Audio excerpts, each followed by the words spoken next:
A pivotal year for Mark Stoops and the Kentucky Wildcats approaches. What are the three biggest what-ifs for Big Blue Nation entering the 2024 season? Hello, everyone. I'm Chris Phillips of SEC Unfiltered. Appreciate each and every single one of you tuning in. Make sure you like, subscribe, turn notifications. Check us out via podcast, wherever you get your podcasts. You can also find us across all social media platforms, as well as our website, secunfiltered.com. We're brought to you by our friends over at Prize Picks. Guys, download the Prize Picks app or go to prizepicks.com. When you do, use promo code SECU for a first deposit match of up to $100. Again, guys, it's our friends over at Prize Picks. Promo code SECU to get your first deposit match today. What feels like a pivotal year for Mark Stoops and the Kentucky football program is upcoming this season as we're really going to figure out what is the trajectory of Kentucky football. This is year 12 of Mark Stoops, and after a couple seasons, you could argue of slightly falling below expectations. From my perspective, there's as little hype and hoopla and buzz and excitement around Kentucky as there's been in quite some time. And I think that's bound to happen when you underachieve, when you fall short of expectations. So this year is really, really important to, is Kentucky going to be one of those surprise teams? Are they going to get back to winning 8 or 9 games? Or do we see Big Blue Nation slowly fall back to that 500 mark and maybe even below and get back to the Kentucky of old, dare I say, before Mark Stoops is around? A pivotal year, a huge year when it comes to the perception of Kentucky and defining what trajectory they are on. These are my 3 biggest what-ifs for Kentucky. 3 what-ifs that are really going to help shape, is it a positive trajectory? Is it a negative trajectory? And really going to help us define how we view Kentucky football after this 2024 season. Guys, my first biggest what-if, and speaking of hype and hoopla, and when it comes to predictions and projections and off-season hype and the way people talk about your football program, guys, what you'll notice is if you underachieve and you fall short of expectations and you burn folks a couple times, you're just not going to get that benefit of the doubt, if you will, from people. I think that's sort of what Kentucky has been, but especially at the quarterback position. You look back over the last couple years, guys, Will Levis, Devin Leary, and you can talk about offensive line woes or the receiver position or running back, but those 2 dudes in their final seasons in Lexington flat out underachieved. And what I found really, really interesting, when we talked to our Kentucky folks back in the spring, right before the spring game, and kind of got an update on how things are going in spring ball, I was asked by the Kentucky guy, hey, have you noticed a lot of hype around the quarterback position with Brock Vandagriff transferring in? And I said, no, not really. It feels like it's been as quiet an offseason as I can recall for Kentucky football.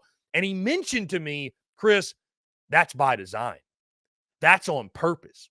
Because what Kentucky identifies is that, all this preseason hype and building guys up and creating this buzz, it hasn't worked out well for them in the past. So what Kentucky's trying to do, guys, is really kind of sit back and say, it's okay to be the dark horse. It's okay to be underrated. It's okay to not add this extra pressure and mount that pressure and put that on our guys and put that on the quarterback position, especially when you got a guy that, yes, got tons of talent, tons of upside, but we have not seen him do it in any sort of meaningful game action. So, guys, my first what if for Kentucky is this.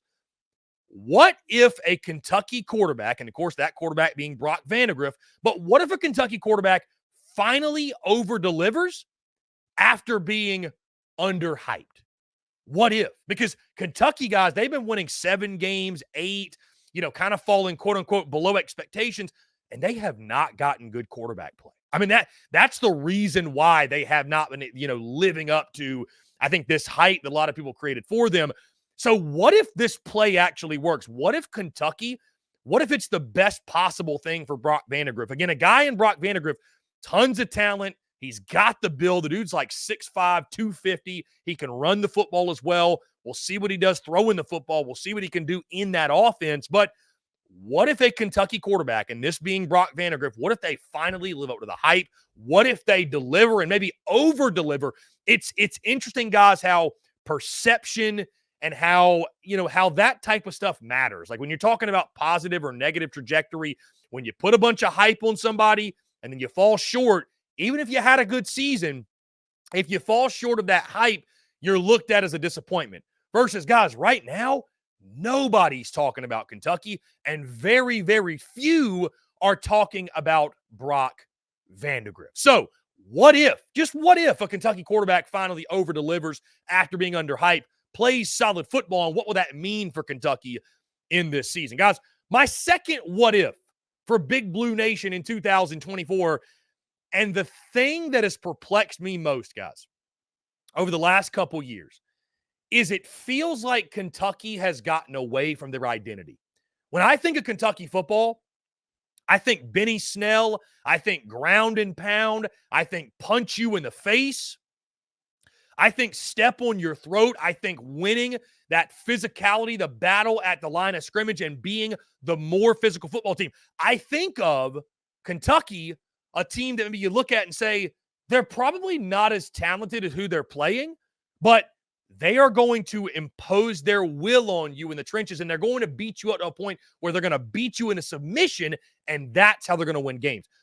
What's been so perplexing is seeing Kentucky get away from that. And, I look at last year. I remember watching Kentucky. They're playing in a non-conference game. I forget exactly who the opponent was. But either way, they've got 1st and goal at the 2-yard line, and Kentucky's running a play action. Kentucky's running spread. And I'm just thinking, like, what happened to the Kentucky football that we all knew and loved? What happened to this program's identity? And my second what if, guys, is what if the puzzling offensive line woes continue? And they are puzzling because you look at Kentucky's offensive line, they've got a lot of dudes back this year. They added guys in the portal. Their O-line should be better. This should be the best O-line Kentucky's had in a couple years now. But we've been saying that, I feel like, the last couple years. Kentucky, there hadn't been a reason they've struggled the way they have, and it just hasn't clicked or has not worked out. So, you've got Brock Vandagriff, who you're high on. You've got the running back position. You add a couple guys you're high on. You've got Beberion Brown and Dane Key on the outside. You're really, really high on. Those guys are two of the best wide receivers in the SEC when they're clicking.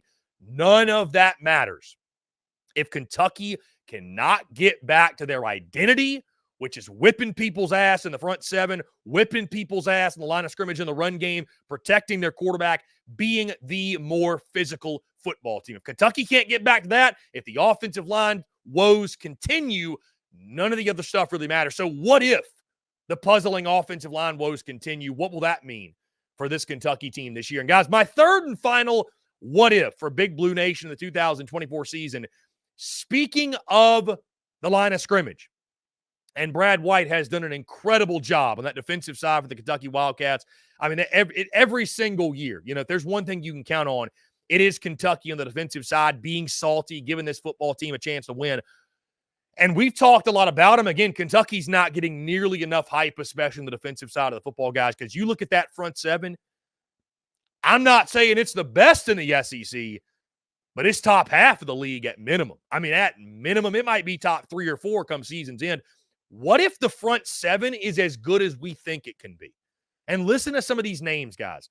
Octavius Oxendine, Deion Walker, Keyshawn Silver, Jamon Dumas Johnson, J.J. Weaver, De'Ebrick Jackson. Like, Kentucky's got some straight-up dudes in the front seven. They've got some dudes who are going to wreak havoc. If you are not solid on your offensive front, it's going to be a very long afternoon for you. We talk about Kentucky on the offensive side, winning at the point of attack, being the more physical team.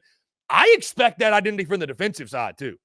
Again, Oxendine and Deion Walker in the middle of that defense. Deion Walker is a one-man wrecking crew. That guy takes up half the defensive front.